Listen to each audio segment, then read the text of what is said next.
चलें अब हम अगले क्वेश्चन पे आ जाते हैं, which is of mergers and acquisition. ठीक है, इस सवाल को हम पढ़ेंगे, समझेंगे। मैं आपको सफिशिएंट टाइम दूंगा इसको सॉल्व करने के लिए, ताकि आपकी अच्छी प्रैक्टिस हो, एक आपका आइडिया बने। फिर उसके बाद मैं इंशाल्लाह इसको सॉल्व करूंगा। ठीक है, तो चलें आए हम इस सवाल को पढ़ने की कोशिश करते हैं। A new client has approached you for advice on a potential acquisition. आपसे एडवाइस मांगी जा रही है। Canon Company is a consumer electronics manufacturer and retailer. The company obtained a listing 8 years ago, with the founders retaining a 20% stake in the business. While Canon Company had previously experienced rapid growth in earnings before tax, problems arose soon after the listing as competition intensified. Although the company remains profitable, annual growth has declined significantly. Is currently 3%. 3% में इनकी growth हो रही है। The board is concerned by the lack of future growth opportunities. The current share price reflects these concerns, trading well below the offer price of 8 years ago. In response, the directors have decided to invest in a market development strategy for future growth, utilizing significant cash reserves to acquire companies in other areas. The board has identified a potential target, Dato Company. Denton Company है, Dato Company लगा लिख रहा है। Dato Company is a privately owned consumer electronics company. Established 10 years ago, significant unrelieved losses were incurred in the early years of development, although the company is now profitable and achieving growth of about 6% in earnings before tax. However, cash reserves are low. Access to capital has acted as a severe constraint of Dato's company's reinvestment potential throughout this period. Founders and the families own 60%, with the balance held by a venture capitalist, which acquired its equity stake around 6 years ago. Acquisition information. Canon Company's board is keen to ensure that Dato Company's founders remain as directors after the acquisition, and the company has sufficient cash reserves to purchase. Early discussions between the directors of both the companies suggest Dato Company shareholders would approve a cash offer of 13.10 per share. तकरीबन $13 की cash offer वो accept करेंगे। ठीक है, as an alternative the board is considering a share for share exchange. Board consider कर रहा है share for share exchange to fund the acquisition in order to preserve cash for future acquisitions and dividend payments.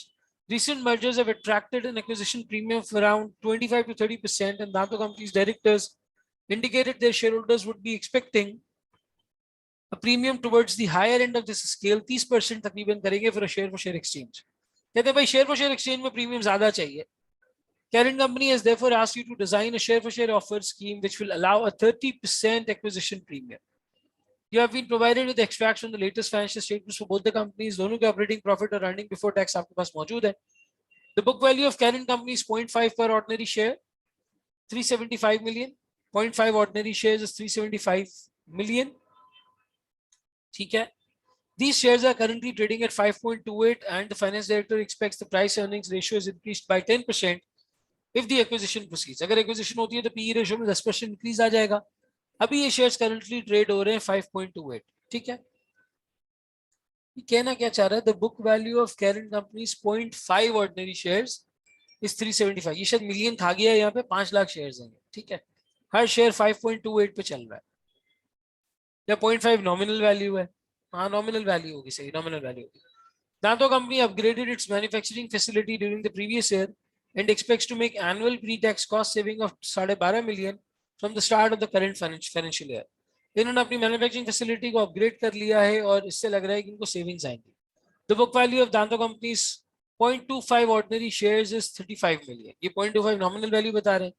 Based on an analysis of companies of a comparable size and cost structure, it is estimated that Danto companies P ratio is 20% higher than current companies current PE ratio. Acquisition से पहले का जो PE ratio है उससे इनका PE ratio 20% ज्यादा है।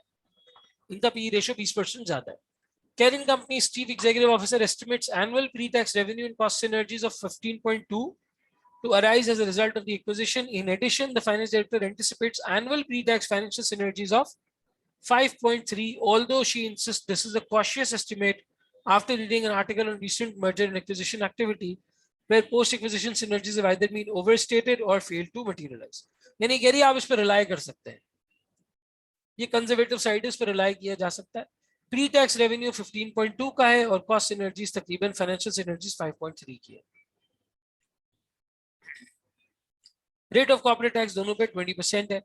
Discuss possible sources of financial strategy synergy arising from the company's acquisition, then comment on the finance directors concerned the synergies often overestimated. Second में कहता है advise the directors on a suitable share for share exchange. जी भाई, यहाँ आपको एक suitable share for share exchange निकालना है खुद से कि कितनी ऑफर देनी चाहिए, which meets the criteria specified by Danto company shareholders and calculate the effect of the cash and share for share offer on the post acquisition wealth. अगर cash देते हैं तो क्या इफेक्ट होगा, अगर शेयर्स देते हैं तो क्या इफेक्ट होगा, दोनों दिखने हैं. Discuss the likely reaction of Karen companies and Danto company shareholders to the cash and share for share offers. इन दोनों का रिएक्शन भी हमें यहाँ पे बताना है, यानी इनके लिए फेवरेबल होगा या नहीं. फेवरेबल होगा तो जाहिर रिएक्शन हाँ होगा, फेवरेबल नहीं होगा तो हाँ जाहिर रिएक्शन ना होगा.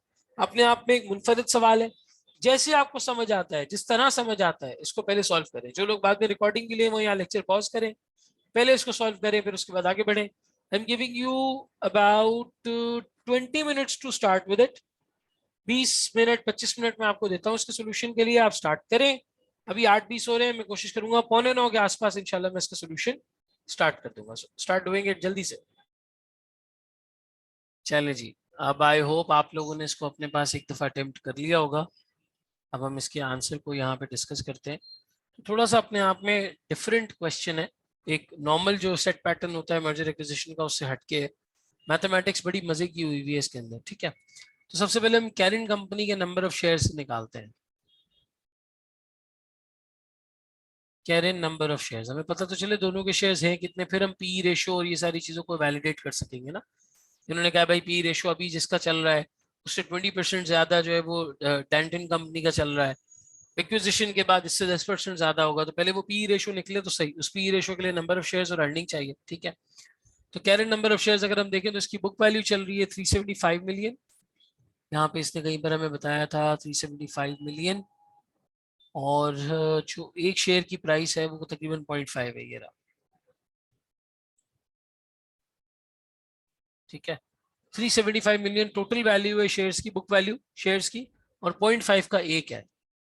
तो 375 डिवाइडेड बाय 0.5 डिवाइडेड बाय 0.5, ये तकरीबन बन जाता है 750 मिलियन.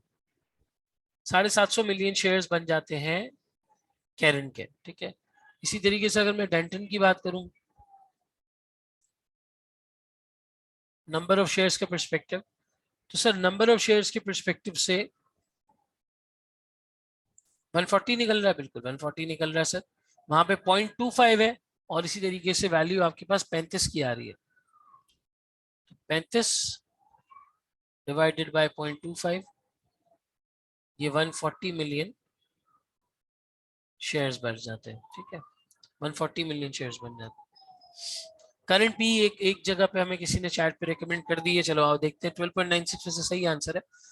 नंबर ऑफ शेयर्स निकाल लिया. कैरेंट की मार्केट वैल्यू अगर हम देखें 5.28 हमें यहाँ पे इसने मार्केट वैल्यू दी हुई है. ये रही 5.28, ये हमें इसने मार्केट वैल्यू दी हुई है. Market value of current. अब आपके पास नंबर ऑफ शेयर्स आ गए, 750 मिलियन शेयर्स हैं. आप यहाँ पे इसको इसके पर शेयर प्राइस से मल्टीप्लाई करा दें, विच इज 5.28. तो 750 इंटू 5.28, ये कितना बन जाता है sir? 750 into 5.28, this becomes 3960 million. 3960 million की तकरीबन इसकी मार्केट वैल्यू बन जाती है. अगर हम अर्निंग्स की बात करें तो सर अर्निंग्स कितनी है? अभी की जो अर्निंग्स है वो कितनी है सर? अर्निंग्स यहाँ पे हमें बताई हुई है कैरेंट की 381.9 है, लेकिन ये बिफोर टैक्स है. लेकिन ये बिफोर टैक्स है. आप अर्निंग्स आफ्टर टैक्स निकालें, अगर earnings after tax 3960 multiply by 0.8, 3960 multiply by 0.8. सही है. अब आप इसको 0.8 से क्यों मल्टीप्लाई कर रहे हैं? नहीं सॉरी, 3960 नहीं होगा, इसकी अर्निंग को करना है. My bad. अर्निंग हमें यहाँ पे दी हुई है 381.9, 381.9 इज इक्वल इंटू 0.8. ठीक है, 381.9 इंटू 0.8 अगर हम करते हैं, हमारे पास नंबर कितना आ जाता है सर? 381.9 multiply 0.8, this is 305.5. ठीक है, ये आपकी अर्निंग्स आफ्टर टैक्स बन गई. ये आपकी अर्निंग्स आफ्टर टैक्स बन गई. हम इसका पी रेशियो निकाल लेते हैं. सर पी रेशियो बड़ा सिंपल है, 3960 60 divided by 305.5 divided by 305.5 exactly 12.96 का पीई रेशियो आपके पास आएगा, जो कि एग्जिस्टिंग पीई रेशियो है, जो कि एग्जिस्टिंग पीई रेशियो है। ठीक है, हम एक के पीई रेशियो पे पहुंच गए। सेम, चलो बहुत अच्छी बात है। डेंटिन कंपनी की अगर हम अर्निंग्स देखें इसी तरीके से,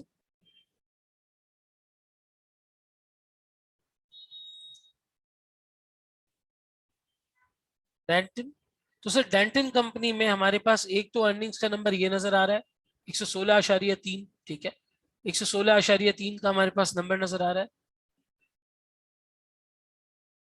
116.3।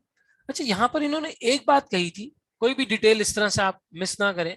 एक बात इन्होंने यहाँ पे कही थी कि एक चीज डिस्पोज ऑफ करने की वजह से इनके पास तकरीबन कुछ 2 मिलियन का बेनिफिट हर साल इन्हें यहाँ पे मिलेगा। ये रहा, Danton Company upgraded its manufacturing facility during the previous year and expects to make annual pre-tax profit savings of 2.5।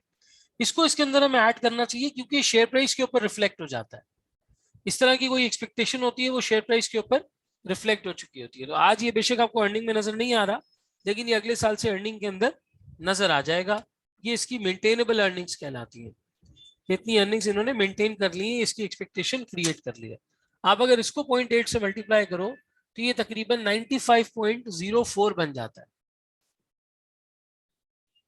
95.04 बन जाता है। ये करीब करीब इसकी अर्निंग्स की वो एक्सपेक्टेशन है जो इसकी शेयर प्राइस के अंदर रिफ्लेक्ट हो रही होगी, इसकी शेयर प्राइस के अंदर रिफ्लेक्ट हो रही होगी। ये फ्यूचर में इतनी अर्निंग इसकी बन जाएगी, फ्यूचर में इसकी अर्निंग तकरीबन इतनी बन जाएगी। 0.8 से मल्टीप्लाई करके हमने इसको आफ्टर टैक्स कर लिया। पी रेशो के बारे में इसने कहा था कि भाई जो इसका चल रहा है इससे 20% ज्यादा इसका है, 12.96 मल्टीप्लाई बाय 1.20। ठीक है, तो 12.96 मल्टीप्लाई बाय 1.20, this becomes 15.55। 15.55 के आसपास देखो, रिजल्ट में वो इंक्लूडेड नहीं है, आई 100% अग्री टू दैट, लेकिन आप एक शेयर की वैल्यू निकालने जा रहे हैं। वैल्यू निकालते वक्त इस तरह की जो फ्यूचर एक्सपेक्टेशंस होती हैं वो वैल्यू में रिफ्लेक्ट करती है, पी रेशियो में रिफ्लेक्ट करती है। हमें आज की वैल्यू उसकी दी हुई नहीं है, हमें इस पी रेशियो को 20% से इंक्रीज करके इसकी वैल्यू बनानी है। तो उन्होंने एक डिटेल सवाल में हमें मेंशन कर दी कि यार फ्यूचर में कंपनी की अर्निंग्स इस तरह से होंगी, क्योंकि वैल्यूएशन का जो पर्सपेक्टिव होता है वो हमेशा फ्यूचर पर्सपेक्टिव होता है कि यार फ्यूचर में कंपनी क्या कमा रही होगी, फ्यूचर में कंपनी, अब आज फॉर एग्जाम्पल एक शेयर है उसने 10 रुपए कमा के दिए, वो 70 रुपए पे चल रहा है, आप कह रहे हैं 7 का मल्टीपल है, लेकिन हो सकता है कि आने वाले वक्त में, आने वाले साल में वो शायद 20 रुपए कमा के देने वाला है और उस हिसाब से जो इंडस्ट्री का 3-3.5 का मल्टीपल है उसके ऊपर चल रहा है। तो उस परस्पेक्टिव से 15.55 को आप 95 से मल्टीप्लाई करेंगे, आपके पास इसकी वैल्यू आ जाएगी, आपके पास डेंटन की वैल्यू आ जाएगी।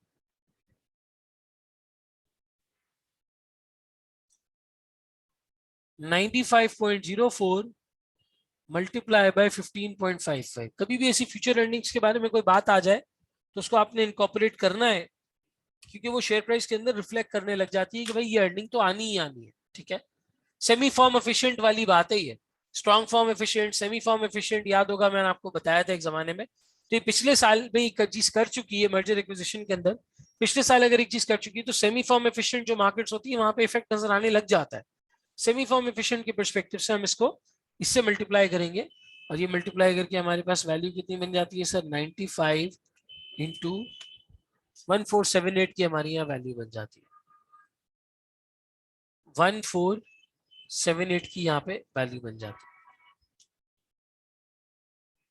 सर 116.3 को 1.06 से मल्टीप्लाई क्यों नहीं किया? क्योंकि ये ग्रोथ तो वो आज तक अचीव करते हुए आए थे ना, आज तक अचीव करते हुए। उसने कहीं भी ये नहीं बोला है कि फ्यूचर में लाजमी ये ग्रोथ आएगी ही आएगी, ये आज तक अचीव करते हुए आए। And achieving growth in earnings before tax of 6% per year. Growth तो जो आपने आज तक अचीव कर ली है वो फ्यूचर की ग्रोथ तो हमेशा एक एस्टिमेशन होती है, एक अजम्पशन होती है कि हम इतना ग्रो करेंगे। लाजमी तो नहीं होता कि आप ग्रो करेंगे, लेकिन ये तो डेफिनेट है जो उन्होंने मशीन के साथ किया है काम, जिसकी वजह से 2.5 मिलियन की सेविंग आ रही है, ये तो 100% गिवन है कि ये आएगा, क्योंकि उन्होंने बोल दिया है यहाँ पे कि कंपनी अपनी मैन्युफैक्चरिंग फैसिलिटी अपग्रेड कर चुकी है और annual pre tax cost saving इतनी आएगी ही आएगी। तो हमने यहाँ पे ऐड करके उसको मल्टीप्लाई कर दिया। समझ आ रही है बात? ये सिर्फ जुमला यहाँ पे ज़रा जिक्र किया हुआ है, तो उसको मैंने इस तरीके से इंक्लूड किया है। नॉर्मली इस तरह की चीज नहीं होती है, तो आप ये एक आध पॉइंटर अपने रजिस्टर में बना के रख लें, ऐसी कोई सिचुएशन आएगी तो इस तरीके से टैकल की जाएगी। ठीक है जी, ये आपकी तकरीबन यहाँ पे डेंटिन कंपनी की वैल्यूएशन हो गई। अगर मैं प्री एक्विजिशन वैल्यूएशन देखूं इनकी, प्री एक्विजिशन वैल्यू अगर देखूं, आप सिंपल इन दोनों को कंबाइन कर सकते हैं। 1478, ठीक है, 1478 आपकी एक वैल्यू है। इसके अलावा एट द सेम टाइम 3960 हमने ऊपर कैलकुलेट की थी, 3960 ये दूसरी वैल्यू है। ये प्री एक्विजिशन हो रहा है काम, सही है, प्री एक्विजिशन हो रहा है। 1478 plus 3960, this becomes 5438. This becomes 5438, ठीक है, 5438 तकरीबन हमारी वैल्यू हो गई। अब पोस्ट एक्विजिशन वैल्यू के बारे में क्या बात करते हैं, पोस्ट एक्विजिशन के बारे में हमें क्या बताते हैं। अब आ जाए सर, हम पोस्ट एक्विजिशन का जिक्र कर लेते हैं।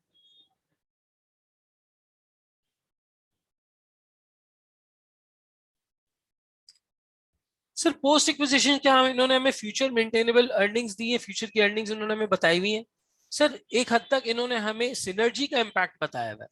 दो सिनर्जीज बताई हैं, अगर आप यहाँ पे गौर से देखो, एक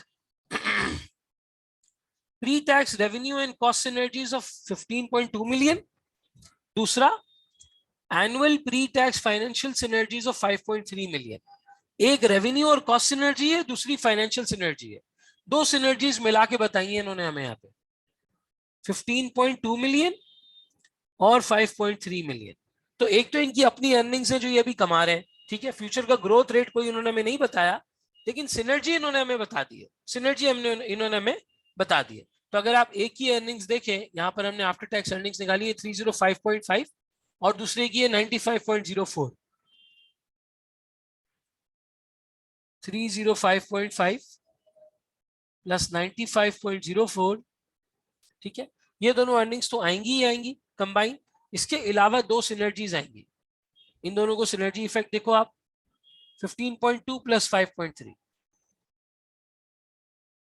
15.2 प्लस 5.3, ये दोनों का आपके पास एज सच सिनर्जी का इंपैक्ट आ जाएगा, और इसको आपको पोस्ट टैक्स करना होगा, मल्टीप्लाई बाय 0.8, क्योंकि बाकी पोस्ट टैक्स हुए हुए। अगर मैं इन सबको कंबाइन कर दूं, 305.5 plus 95.04 plus 15.2 plus 5.3, bracket close, multiply by 0.8, बड़ा bracket close, this becomes 416.94, this becomes 416.94, 416.94 आपकी कंबाइन अर्निंग्स बनेगी, या आपकी कंबाइन अर्निंग्स बनेगी, कंबाइन अर्निंग्स। उसने आज तक की ग्रोथ रेट बताई है, फ्यूचर की ग्रोथ रेट नहीं बताई, हम अपनी तरफ से फ्यूचर की ग्रोथ रेट नहीं एज्यूम कर सकते।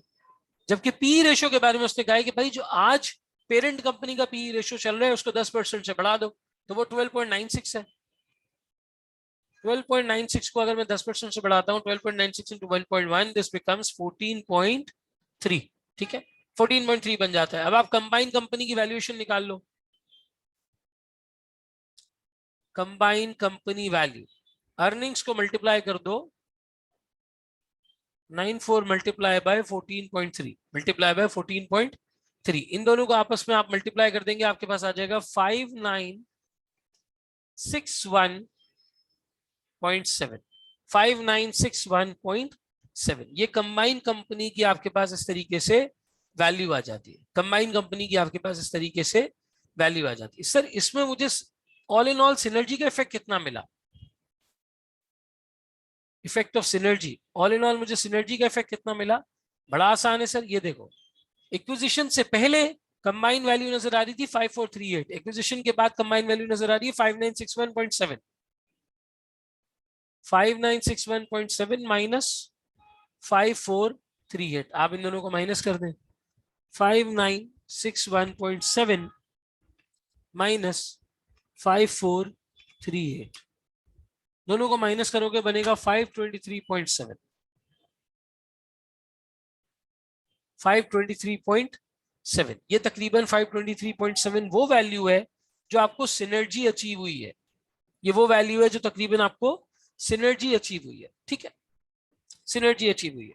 अब हमारा अल्टीमेट ऑब्जेक्टिव क्या है? हमें शेयर फॉर शेयर एक्सचेंज निकालना है। हमें ये निकालना है कि भाई ये शेयर फॉर शेयर एक्सचेंज कितना ऑफर करना चाहिए, कितना ऑफर यहाँ पे हमें शेयर फॉर शेयर एक्सचेंज को करना चाहिए। तो बड़ा सिंपल है। अगर मैं कंबाइन कंपनी की वैल्यू की बात करूं,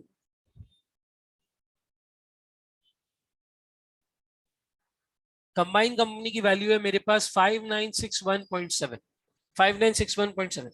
सर इसमें दो पोर्शंस होंगे, कुछ पोर्शन होगा पुराने शेयर होल्डर्स का, कुछ पोर्शन होगा नए शेयर होल्डर्स का। ये दो पोर्शंस होंगे इसके अंदर। ठीक है, पुराने शेयर होल्डर्स जो एग्जिस्टिंग शेयर होल्डर्स अभी चल रहे हैं वो, और इसके अलावा जो शेयर होल्डर्स बचे वो नए वाले।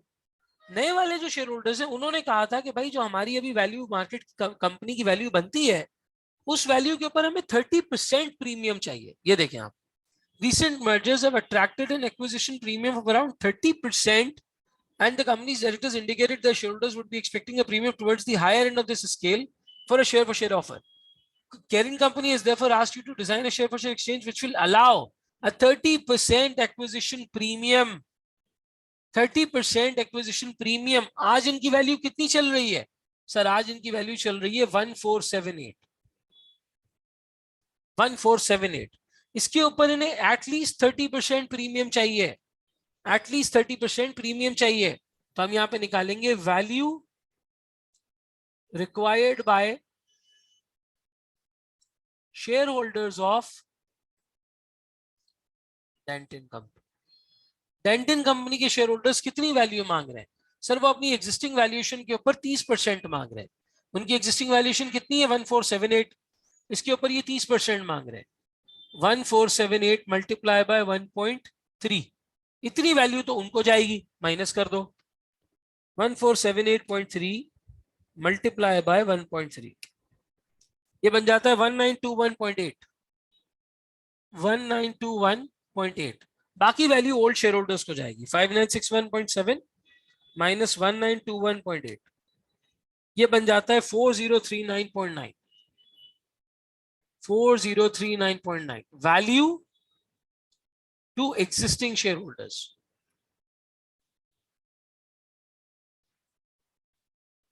और नंबर ऑफ शेयर्स कितने? नंबर ऑफ एग्जिस्टिंग शेयर्स कितने sir? Number of existing shares है मेरे पास एट द सेम टाइम तकरीबन 750 मिलियन। ठीक है, तो per share post acquisition per share price कितनी हुई?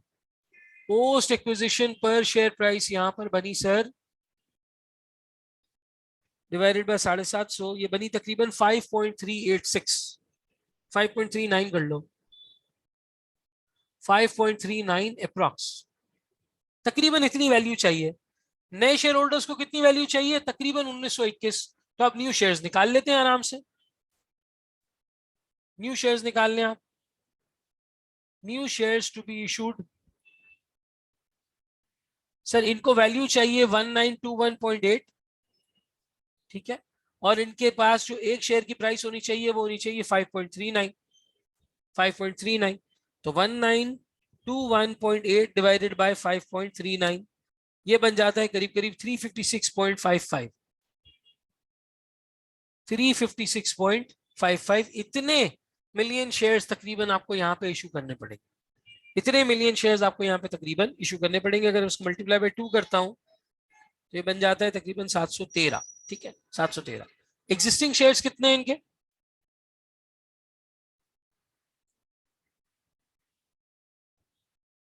Existing shares for Danton company कितने हैं सर? वो है 140 मिलियन। 140 मिलियन। तो ये तकरीबन शेयर फॉर शेयर एक्सचेंज कितना बना? शेयर फॉर शेयर एक्सचेंज अगर आप देखें तो सर 356.55 को आप डिवाइड करा दो 140 से। 356.55 डिवाइडेड बाय 140, ये बन जाता है 2.54, यानी 2.54 shares for every one share. 2.54 shares for every one share. ये होल नंबर में 18 और 7 पे जाके मिल जाएगा। हर 7 शेयर्स के बदले आपको 18 शेयर्स देने होंगे बेसिकली, ठीक है। तो ये आपका शेयर फॉर शेयर एक्सचेंज यहाँ पे डिटरमिन हो गया, ये आपका शेयर फॉर शेयर एक्सचेंज यहाँ पे जो है वो बहरहाल डिटरमिन हो गया, ठीक है। इस शेयर फॉर शेयर एक्सचेंज को हमें यहाँ पे कैलकुलेट करना था। अब इन्होंने एक सवाल हमसे ये पूछा था कि भाई ये बताओ, दूसरा वाला कि ये बताओ कि इनका लाइकली रिएक्शन क्या होगा अगर हम कैश ऑफर करते हैं या हम शेयर्स ऑफर करते हैं। तो वैल्यू देख लो, wealth in case of cash, अगर कैश ऑफर करते हैं तो वेल्थ कितनी है सर, 13.10 आप दे रहे थे कैश, यहाँ पे कहीं पे लिखा हुआ था ये रहा 13.10, 13.10। जो एग्जिस्टिंग शेयर होल्डर्स हैं अगर आप कैश दो तो उनको 13.10 मिलेगा, तकरीबन 140 मिलियन शेयर्स पे, तकरीबन 140 मिलियन शेयर्स पे 13.10 मल्टीप्लाई बाय 140 मिलियन शेयर्स, इनकी वैल्यू बनेगी 1834। लेकिन अगर हम वेल्थ देखें in the case of share for share exchange, in case of share exchange तो वो इनको कितनी मिल रही है सर, वो मिल रही है तकरीबन 1921, वो मिल रही है तकरीबन 1921.8। तो they will likely choose share exchange. और यहाँ पे आपका ये सवाल भी अल्हम्दुलिल्लाह मुकम्मल हो जाता है। थोड़ा सा डिफरेंट था, लेकिन मुझे कि यार इस तरह की कोई चीज कभी आए कि आपने पूछ ली तो आप एग्जाम में परेशान ना हो। सर पूरा क्वेश्चन सही है एक्सेप्ट अर्निंग्स पे ग्रोथ ली है, कितने मार्क्स मिलेंगे यार, 1 आध 2 नंबर कटेगा ग्रोथ का, बाकी तो कोई चीज नहीं। इंटरप्रिटेशन है ना, देखो ये अंग्रेजी की बात है, करंटली 3% आ रही है, अभी तक 6% अचीव किए, लेकिन फ्यूचर में उसने ये बात नहीं की, फ्यूचर के लिए उसने सिनर्जी बता दिया आपको। यहाँ पे हमारे सवाल मुकम्मल हो जाता है।